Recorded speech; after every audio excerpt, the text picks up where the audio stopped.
Hi students, I welcome you all to Obstetrics and Gynecology with Mackler. So in this module, we're going to discuss about the part 2 of abnormal uterine bleeding. So in this module, we are going to deal about the investigations which has to be done in a patient of abnormal uterine bleeding, followed by we're going to see about the approach in which a patient has to be dealt with when she comes to you with complaints of abnormal uterine bleeding. Right, so I have divided this abnormal uterine bleeding into various fractions so that it will be very easy for you to understand and recall it. Right, okay, so let's start with the topic now. So whenever a patient is going to come to you with complaints of abnormal uterine bleeding, the first investigation which you are supposed to do in a patient, if she is a reproductive age group female or a perimenopausal age group female. Who is a perimenopausal age group female? Any female who is around the age of 45 to 49 years old, the period of 3 to 5 years before the ideal age for menopause, that is called as the perimenopausal age. Okay, so in reproductive as well as in the perimenopausal and in adolescent females, you can do urine pregnancy test because we might suspect any pregnancy in these females. But definitely please keep in mind that any patient who has recently attained her puberty and she is coming to you with complaints of abnormal uterine bleeding, it is not appropriate to do the UPT test in that patient because it is called as puberty menorrhagia. And puberty menorrhagia, which lasts for around 2 years from the date of the attainment of puberty. The most common cause for puberty menorrhagia is anovulation. The cycles are anovulatory cycle for the first 1 or 2 years, and the second cause could be any coagulopathy. So because of some coagulopathic disorder, the most common being the von Willebrand disease, the patient can have this menorrhagia, right? So you have to select the patient very appropriately, whether she is an adolescent, reproductive age group female or perimenopausal age group female. If you find it to be appropriate, then you have to do definitely urine pregnancy test. So you order an urine pregnancy test and the report will come. And the other test which has to be done in a patient of abnormal uterine bleeding is a complete blood count, because while doing the complete blood count, you will get to know whether the patient was having any sustainable amount of bleeding being present in her, right? So she might have been bleeding for the last 2 months, 3 months, and she might have lost so much of blood from her body, resulting in anemia. So we need to check her hemoglobin. So this complete blood count will give a rough idea about her hemoglobin, about your hematocrit, right? And it will also tell you whether any infections are present. So complete blood count is done for that reason. And ultrasound also needs to be done because in any case of abnormal uterine bleeding, the algorithm is only two. First is you have to do an urine pregnancy test followed by an ultrasound. But adding to this, you have to do the complete blood count as well. So you need to do ultrasound. In ultrasound, you will be able to find any structural pathologies being present or any endometrial causes being present or any iatrogenic such as the intrauterine contraceptive device which has been misplaced, or any copper T in situ can be identified, as well as any fibroid, polyp or adenomyosis or anything which is occupying the endometrium can be visualized when you do the ultrasonogram, right? So for that reason, we also need to do ultrasound. And the most important is also the TSH. You also need to order TSH, thyroid stimulating hormone. You need to do thyroid stimulating hormone assay in that patient, because the most common symptom which has been observed in patients of hypothyroidism is the patient can also have menorrhagia, followed by a period of amenorrhea, and then she will have menorrhagia. So menorrhagia is more common in patients of hypothyroidism. So in any patient with abnormal uterine bleeding, you have to monitor a TSH. If the TSH is elevated, then it tells you that the hypothyroidism is uncontrolled, and you have to ask her to consult her endocrinologist and monitor the dose of the thyroxine, levothyroxine. And you also need to do the coagulation profile. So what are the coagulation profile? We know it is the bleeding time, clotting time, prothrombin time, activated partial prothrombin time, right?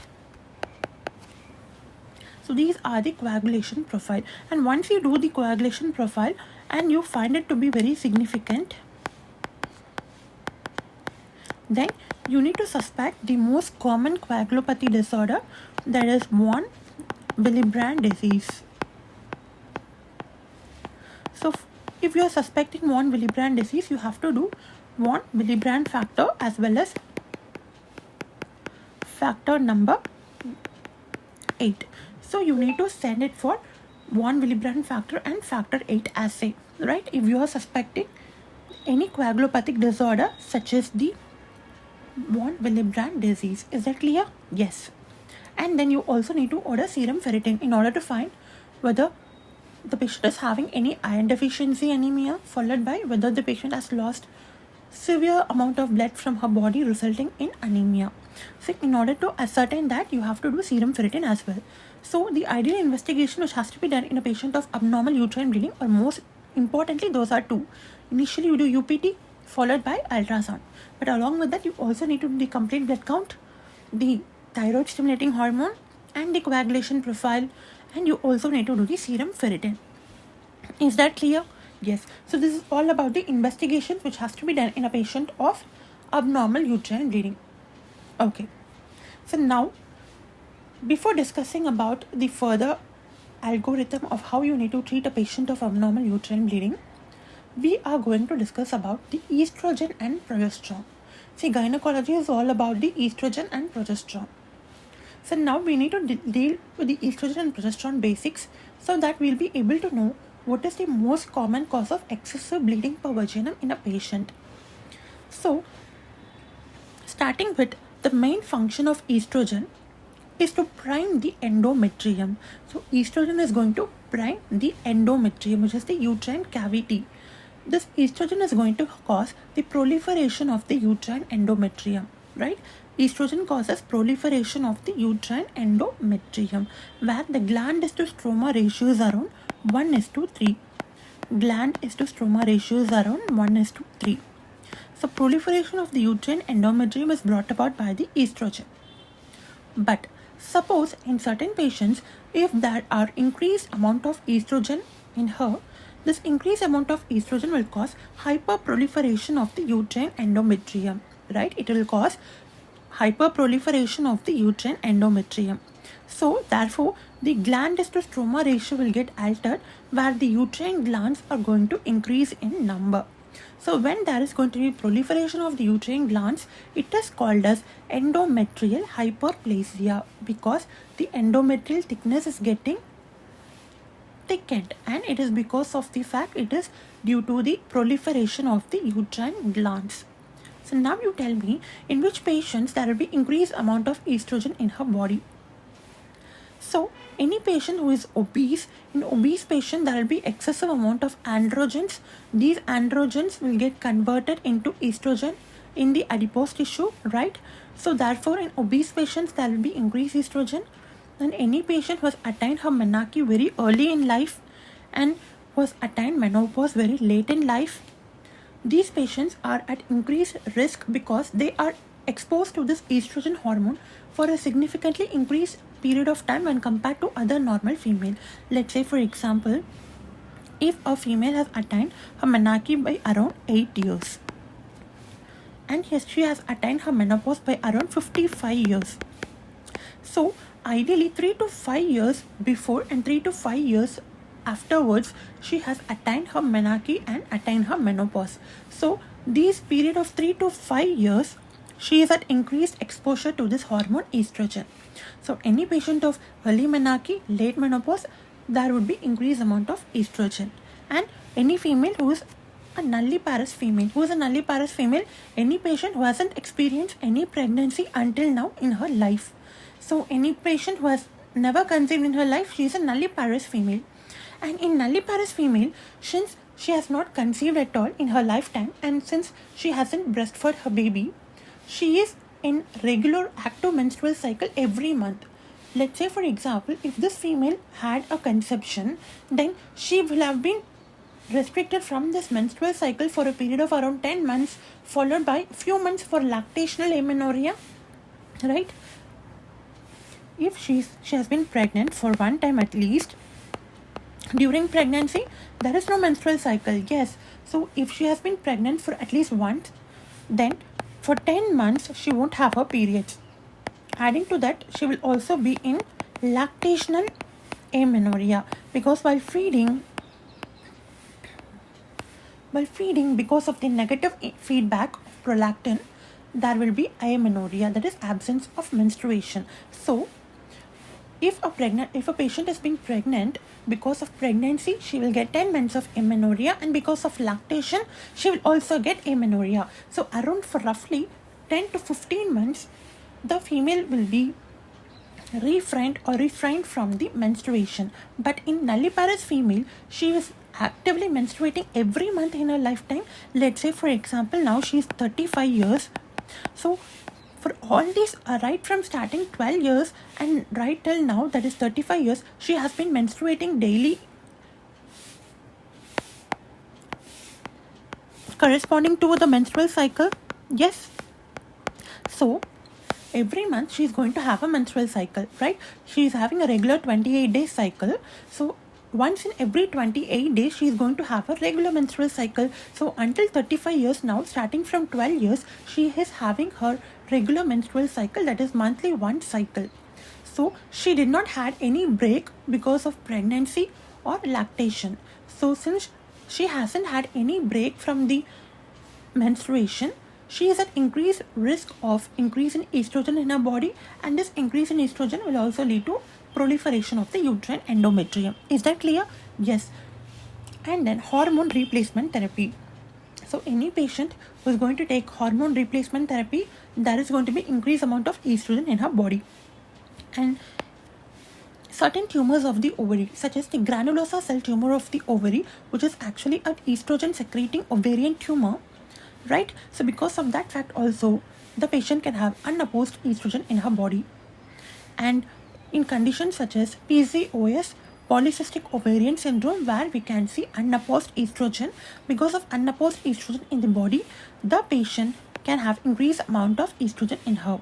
And any patient with diabetes, systemic hypertension, they can also develop this increased amount of estrogen in their body. And the use of drugs such as tamoxifen, which is most popularly used in the treatment of breast cancer, these drugs have an agonistic action in the uterine endometrium and antagonistic action on the breast tissue. So since it has an agonistic action in the uterine endometrium, it is going to cause proliferation of the uterine endometrium. So all these causes will lead to increase in the amount of estrogen in their body. So once it causes increase in estrogen, it is going to cause hyperproliferation of the uterine endometrium, which is called as endometrial hyperplasia. So since the endometrium is getting over thickened, it has to get some support from the progesterone, because the hormone progesterone, the main function of the hormone progesterone is to support the uterine endometrium. So let's say for example, this is the uterine endometrium. So first, this uterine endometrium has to be primed by the estrogen.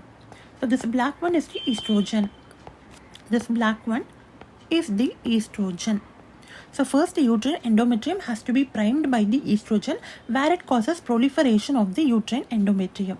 And this blue one, which I am marking here, this is the progesterone.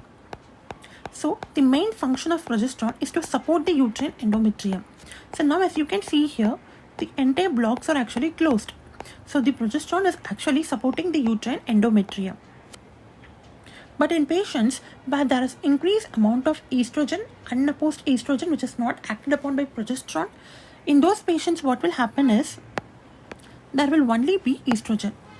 There will only be estrogen in their body, unopposed estrogen. So because of that, the uterine endometrium will get hyperproliferated, and since it lacks the support by the progesterone, it is going to result in breakthrough bleeding. That is called as estrogen breakthrough bleeding, because the support from the hormone progesterone is lost in them. Because of unopposed estrogen in the body, there is hyperproliferation of the uterine endometrium, and once it gets very thickened, it is going to lack the support and it will cause breakthrough uterine bleeding. Is that clear? Yes. So as we discussed, the main function of the hormone progesterone is secretory action, that is supports the uterine endometrium.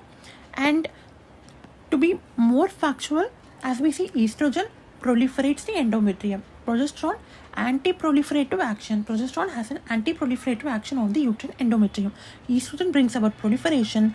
Progesterone brings about anti-proliferation. Clear? Yes. Adding to that, progesterone is a smooth muscle relaxant. So wherever smooth muscle is present in the body, progesterone is going to cause relaxation. Clear? Yes.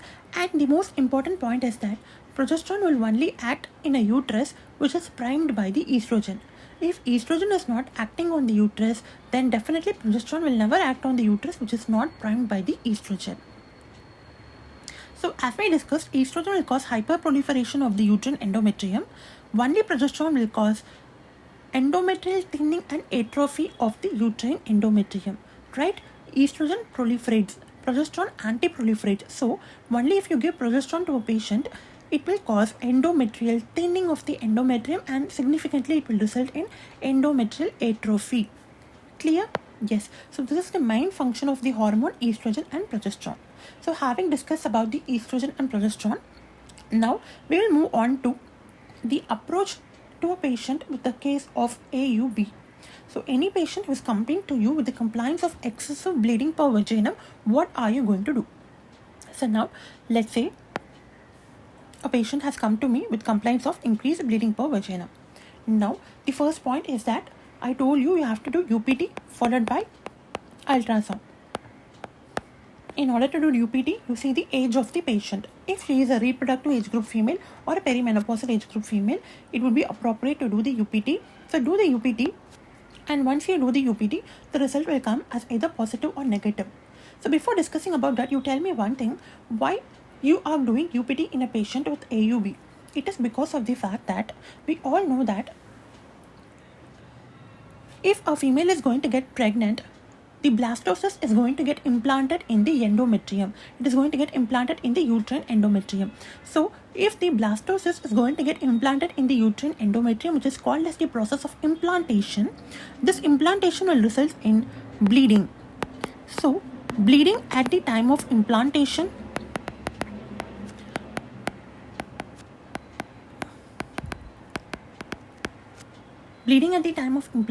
can be the cause of this bleeding, which might last for a few days, right? So that could be the cause of this bleeding. So for that reason, you have to do the UPT test in order to see whether any conception is there, whether the patient is pregnant or not, because the blastocyst which is getting implanted in the uterine endometrium, which is called as implantation, while implantation there could be bleeding in that patient, which is called as bleeding at the time of implantation. And the most popular sign is the Hartmann sign.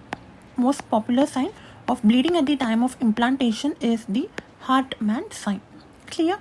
Yes. So now you're going to do UPT in this patient, and the UPT result comes to be negative. So now what are you going to do? You have to do the ultrasound. As I told you, you have to do ultrasound. So you're going to do the ultrasound, and in ultrasound you have to look for only two things. The first thing is that you have to measure the endometrial thickness. As we have discussed that increased amount of estrogen might cause hyperproliferation of the uterine endometrium, which is called as endometrial hypoplasia. In order to rule out that, first of all, you need to check the endometrial thickness, right? So first you have to measure the endometrial thickness, and then you also need to look for any structural causes, such as whether there is any fibroid in the uterus, or any polyp, or any adenomyosis, or any iatrogenic causes such as any intrauterine contraceptive device or copper T which is left in situ. So you also need to look for the structural causes, as well as you need to measure the endometrial thickness as well. So once you are going to measure the endometrial thickness, now you need to proceed with the age of the patient. You check what is the age of the patient, whether she is less than 40 years or she is more than 40 years, or she is a postmenopausal female. The ideal age of menopause is around 47 to 51 years in India. So whether check is she less than 40 years, more than 40 years, or she is in a postmenopausal state, right? Okay. So now, if she is less than 40 years and she complains of abnormal uterine bleeding, and certain risk factors are present in her for endometrial cancer, such as early menarche, late menopause, use of tamoxifen, diabetes, hypertension, and PCOS. So many risk factors which will lead to increased amount of estrogen in her body or present in her. If the risk factors are present in her and along with that she is complaining of abnormal uterine bleeding, you have to do assessment of the uterine endometrium. And assessment of the uterine endometrium can be done by endometrial sampling. That is nothing but the endometrial biopsy. And this endometrial sampling can be done by two ways. So one is going to be the endometrial biopsy and the second way is by endometrial aspiration cytology. You're going to do aspiration and examine the cells, or you can do directly, you can take the biopsy sample from the endometrium, right? So if she is less than 40 years, you check the patient complains of abnormal uterine bleeding and there are risk factors being present in the female for endometrial cancer. In that case, you do endometrial sampling. Or if she is less than 40 years of age and she is complaining of abnormal uterine bleeding, adding to that, you have done medical management, that you have given some drugs to stop the bleeding in that patient. But irrespective of giving the drug to the patient, the bleeding hasn't stopped in her. So even after administering the medical management, the patient continues to bleed. So she is having continuous bleeding, which is resistant to the medical management. In that case also, if she is less than 40 years, resistant to medical management, complaining of abdominal uterine bleeding, you do endometrial sampling, right? So less than 40 years, we saw two indications. Now, if she is going to be more than 40 or more than 45 years, the national guidelines tells that any female who is more than 40 years, and the FIGO guidelines tells that any female who is more than 45 years old, irrespective of the ultrasound finding or anything, you have to do the endometrial sampling. So irrespective of the ultrasound report, you have to do endometrial sampling in that patient, because any female who is more than 40 or more than 45 years old, she is at risk of developing endometrial hypoplasia or endometrial cancer. So for that reason, the national guidelines tells that more than 40-year female and the FIGO tells that more than 45-year-old female with compliance of AUB, irrespective of the ultrasound report, you have to do endometrial sampling in that patient. Clear? Yes. And then adding to that, if a patient is less than 40 years but the endometrial thickness is more than 12 millimeter on ultrasound, if the endometrial thickness is more than 12 millimeter on ultrasound, you have to do endometrial sampling in that patient. So less than 40 years, 3 indications: ET thickness more than 12 mm, risk factor for endometrial cancer is present, resistant to medical management, the patient has been bleeding persistently, do endometrial sampling. The next group is the patient is more than 40, more than 45 years, and irrespective of the ultrasound finding, do the endometrial sampling. And the third one is the postmenopausal state group female. In all postmenopausal female, if in ultrasound the endometrial thickness is more than 4 millimeter, because we all know that in menopausal females, since there is no estrogen in them, therefore the uterus has to be very thin and atrophied. But instead of being thin and atrophied, if the ET thickness is more than 4 millimeter, it tells that there could be something abnormal happening in the uterine endometrium. So for that reason, you have to do endometrial sampling in that patient. So in all these group female, you have to assess the endometrium by means of endometrial sampling. And this endometrial sampling can be done by two ways. One is the endometrial biopsy. We are going to take a curette and do the biopsy and send it for histopathological examination. The other way is you are going to aspirate the endometrial cells and examine cytologically. So by this way, you will assess the uterine endometrium. So in this module, we dealt about the investigations which has to be done in a patient of AUB, followed by the algorithm or approach to a case of AUB. So following this module, in the next module, we will deal about the reports of endometrial sampling, how endometrial biopsy is done, and what is the ideal investigation of choice which has to be done. Yes, we'll be dealing about that. See, the investigation of choice to assess the uterine endometrium is endometrial sampling. Endometrial sampling. The sampling can be done either by biopsy or endometrial aspiration cytology. But the gold standard remains to be, the gold standard test to assess the uterine endometrium is fractional curettage and hysteroscopy. Fractional curettage and hysteroscopy. The difference between this endometrial biopsy and fractional curettage and hysteroscopy is that in endometrial biopsy, you're going to take biopsy from any random place. You're going to remove the tissues from the endometrial and you're going to send it for histopathological examination. But in fractional curettage and hysteroscopy, through hysteroscopy, you're going to visualize the uterus, and in fractional curettage, what you're going to do is that, let's say for example, this is the uterus. What you're going to do is that you're going to separate the uterus into several fractions. So you're going to separate the uterus into several fractions in your mind, and you're going to curate different segments of the uterus, right? You curate this segment and put it in a box. You curate this segment and put it in a box. You curate this segment and put it in a box, and you're going to curate this segment and put it in a box. So all the segments of the uterus, all the fractions of the uterus are subjected to histopathological examination. So when compared to the endometrial biopsy, this fractional curettage and hysteroscopy is even more effective, right? So for that reason, they made the fractional curettage and hysteroscopy as the gold standard test in assessing the uterine endometrium.